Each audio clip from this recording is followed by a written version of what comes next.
फिर यहोवा ने कहा, मैंने अपनी प्रजा के लोगों जो मिस्र में हैं उनके दुख को निश्चय देखा है। उनकी जो चिल्लाहट परिश्रम कराने वालों के कारण होती है उसको भी मैंने सुना है और उनकी पीड़ा पर मैंने चित्त लगाया है। आइए हम प्रार्थना करें। हमारे सामर्थी पिता परमेश्वर, हम आपको धन्यवाद देते हैं आज के दिन के लिए जो आपने हमें दिया है और ये मौका दिया है कि हम आपके वचन से शेयर कर सके। आज जबकि पूरे हिंदुस्तान में हर्ष और उल्लास के साथ गणतंत्र दिवस एक राष्ट्र पर्व के रूप में मनाया जा रहा है, हम में से हर एक हिंदुस्तानी को आशीषित करें,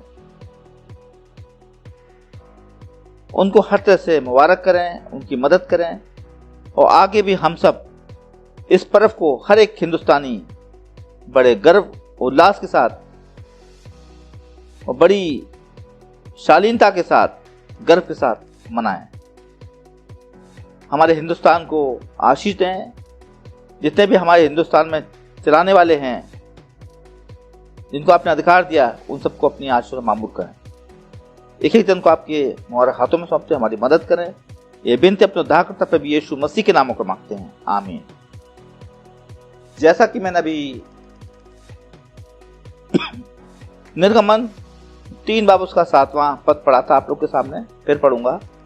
फिर यहोवा ने कहा, मैंने अपनी प्रजा के लोग जो मिस्र में हैं उनके दुख को निश्चय देखा है और उनकी जो चिल्लाहट परिश्रम कराने वालों के कारण होती है उसको भी मैंने सुना है और उनकी पीड़ा पर मैंने चित्त लगाया है। परमेश्वर बच्चे के वचन के पढ़े सुने पे हमें सभी को आशीष दे। जैसा कि हम सब जानते हैं कि बाइबल में लिखा किस तरह से परमेश्वर ने अपने लोगों को छुड़ाया है। बनी इस्राएल जो कि कनान देश से मिस्र देश में आ गई थी। याकूब आपका चुना हुआ था परमेश्वर का, और किस तरह से परमेश्वर ने याकूब के वंश को बहुत बढ़ाया, बहुत आशीष दी और वो इतने बढ़ गए थे कि जरूरी है कि हम इन लोग को दासत्व से निकालें। और इस तरह से उन्होंने अपने 2 दासों को, मूसा हारून को चुना इस काम के लिए कि अपने लोगों को गुलामी से, दासत्व से छुड़ाकर बाहर निकाले। मैं आपके सामने एक और पद पढ़ूंगा, निर्गमन की किताब में ही है, उसका 12वां अध्याय उसके 40 से लेके 42 तक मैं आप लोगों के सामने पढ़ूंगा। यहाँ पर लिखा हुआ है, मिस्र में बसे हुए इस्राएलियों को 430 वर्ष बीत गए थे और उन 430 वर्षों के बीतने पर ठीक उसी दिन यहोवा की सारी सेना मिस्र से निकल गई। यहोवा इस्राएलियों को मिस्र देश से निकाल लाया, इस कारण वो रात उनके निमित्त मानने के योग्य है। ये यहोवा की वही रात है जिसका पीढ़ी से पीढ़ी मानना इस्राएलियों के लिए आवश्यक है। वो समय, वो रात, वो दिन, हम देखते हैं कि किस तरह से परमेश्वर ने बनी इस्राएल को अपने 2 सेवकों के द्वारा, मूसा और हारून के द्वारा, किस तरह से मिस्रियों के बीच से निकाला है। वो उसकी चुनी कौम थी, उनको प्यार करता था और उसने गुलामी में से उनको निकाला। वो परमेश्वर आज, कल और युगायुग परमेश्वर है। जब परमेश्वर ने दुनिया बनाई थी, आदम हव्वा बनाया, सारे प्राणियों को बनाया, उनकी रचना की, उनको आशीष दिए, फूलो फलो और पूरी पृथ्वी भर जाओ और उनको अधिकार में ले लो। सब परमेश्वर हमें अधिकार दिया है। आज भी हम देखते हैं हम सबको अधिकार है। परमेश्वर जिसको चाहता है अधिकार देता है, चुनता है अपने सेवा के लिए। हमारा भारतवर्ष, हिंदुस्तान, ये भी खुदा के चुनाव में है। बाइबल में एस्तर की किताब में हिंदुस्तान का जिक्र पाया जाता है, हम सब पढ़ सकते हैं। हमारा देश अच्छा देश है।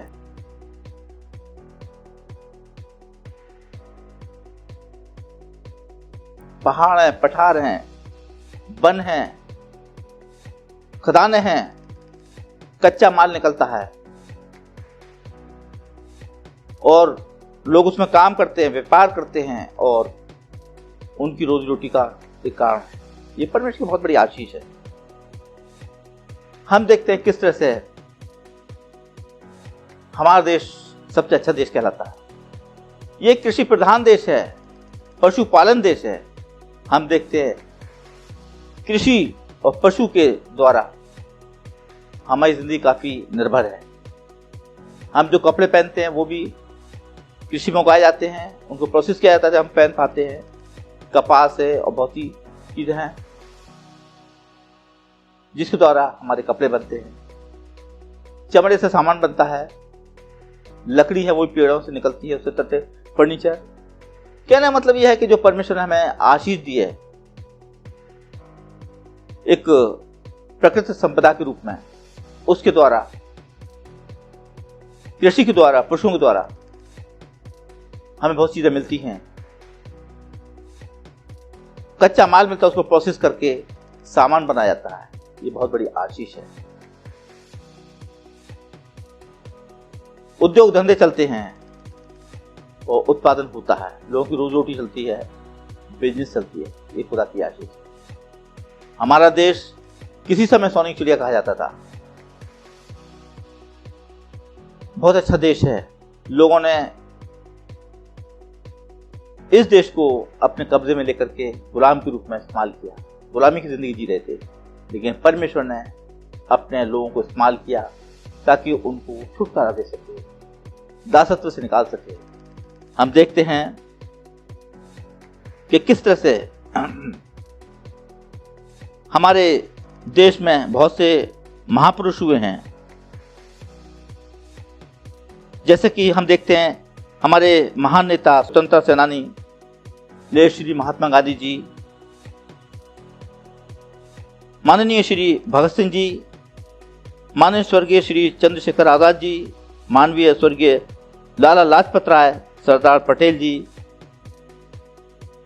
माननीय स्वर्गीय लाल बहादुर शास्त्री जी, माननीय श्री भीमराव अंबेडकर जी और जवाहरलाल नेहरू जी। ऐसी हस्तियां नेता रहे हैं जिन्होंने बहुत बलिदान दी है। इस स्वतंत्रता के लिए लोगों ने अपनी कुर्बानी दी, हमारे वीरगति को प्राप्त हुए हैं, खून बहाया और तब ये देश आजाद हुआ है गुलामी से। जिस तरह परमेश्वर ने दो अपने सेवकों को इस्तेमाल किया बनी इस्राएल को गुलामी से निकालने के लिए मिस्र से, इसी तरह परमेश्वर ने इन लोगों को इस्तेमाल किया कि ये भारत देश को गुलामी से आजाद करा सके। ये हमारे लिए बहुत फख्र की बात है। हम एक स्वतंत्र राष्ट्र के नागरिक हैं और हम सब जानते हैं कि 15 अगस्त 1947 को हमारा देश आजाद हुआ था। जब हमें आज़ादी मिलती है तो कुछ नियम कानून भी हमें बनाने पड़ते ताकि हमारा एक एक नागरिक एक स्वतंत्र जीवन जिए, अपने अधिकारों को समझ सके और अपने कर्तव्यों का पालन कर सके, ईमानदारी वफादारी के साथ मेहनत करे और इसको देश को संभाले। वचन में लिखा है, परमेश्वर ने जब मनुष्यों की रचना की उसमें लिखा है इसको काम करो, उसकी रक्षा करो। कुछ नियम कानून होते हैं अपने को अनुशासित जीवन बिताने के लिए, ताकि हमारा जीवन एक अनुशासित जीवन हो, हमारे बुजुर्ग जवान बच्चे अनुशासित हों, उनकी जिंदगी अच्छी हो, पढ़ें लिखें और अच्छी तरह आगे बढ़ सके। माननीय अब्दुल कलाम जी जो हमारे राष्ट्रपति भी रहे देश के, उन्होंने बड़ी अच्छी बात कही कि प्रधान सदस्य 3 होते हैं, माता पिता और गुरु, और एक भ्रष्टाचार रहित राष्ट्र ही एक स्वच्छ मस्तिष्क वाला लोगों का राष्ट्र कहलाता है। हमारे देश में बहुत अच्छे लोग रहते हैं, मेहनती हैं, सब चीजें हैं, हमें अधिकार है, तो हमें उसको इस्तेमाल करना चाहिए। परमेश्वर ने भी जब बनी इस्राएल को निकाला था उसके बाद उसने मूसा के द्वारा 10 आज्ञाएं दी थी। वो भी हमारे एक संविधान का कॉन्स्टिट्यूशन था कि उस 10 आज्ञाओं के द्वारा हम अपनी जिंदगी व्यतीत करना है। उन आज्ञाओं को पालन करते हुए हम अपने को आगे बढ़ा सकते हैं। एक अच्छा समाज, एक परिवार, एक अच्छे राष्ट्र का निर्माण हो सकता है। उसी तरह से हमारे देश में स्वतंत्रता के बाद माननीय स्वर्गीय राजेंद्र प्रसाद जी जो हमारे भारत के वर्ष के प्रथम राष्ट्रपति हुए, उनकी अध्यक्षता में एक समिति गठित की गई और माननीय डॉक्टर भीमराव अंबेडकर की देखरेख में एक संविधान तैयार किया गया। उसमें सबको अधिकार दिए गए हैं, धर्म जाति कुछ नहीं, एक मानव जाति। हम देश में कहीं रह सकते हैं, खा सकते हैं, काम कर सकते हैं, यह हमें पूरा अधिकार हर इंसान को। हमारे देश में अलग अलग भाषाएं, अलग अलग शैलियां हैं, अलग तरह के लोग रहते हैं, विभिन्न तरह के, और सबके अनेक लोग होने के बाद भी हम सब एक है, एक हिंदुस्तान के नागरिक हैं। हम देखते हैं हमारे संविधान को बनाने में करीब 2 साल 11 महीने और 18 दिन लगे थे, जिसमें 395 अनुच्छेद हैं और 8 अनुसूचियां पाई जाती हैं। और ये हमारा जो भारतीय संविधान है पूरी दुनिया में सबसे बड़ा लिखित संविधान माना जाता है। मेरे जो हम जिस देश के नागरिक हैं वो एक स्वतंत्र देश है और हमारा एक अच्छा संविधान है, उसमें हम रहते हैं।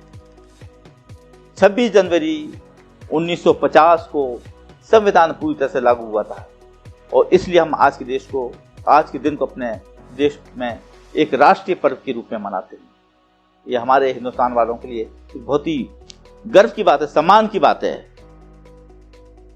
हमारे देश में गणतंत्र दिवस के दिन एक राष्ट्रीय पर्व मनाते हैं और इस दिन राजपथ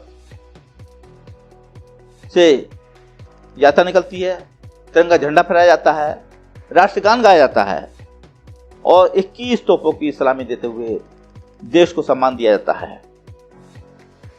1957 से एक नियम लागू हुआ कि 16 साल के नीचे के बच्चों को उनकी वीरता के लिए पुरस्कृत किया जाए और वह आज तक हो रहा है कि हमारे 16 साल से छोटे बच्चों को उनके अद्भुत वीरता के कार्य के लिए पुरस्कार दिया जाता है, उनकी बहादुरी के लिए। और इस दिन कीर्ति और अशोक चक्र के द्वारा भी हमारे सेनाओं के लोगों को सम्मानित किया जाता है।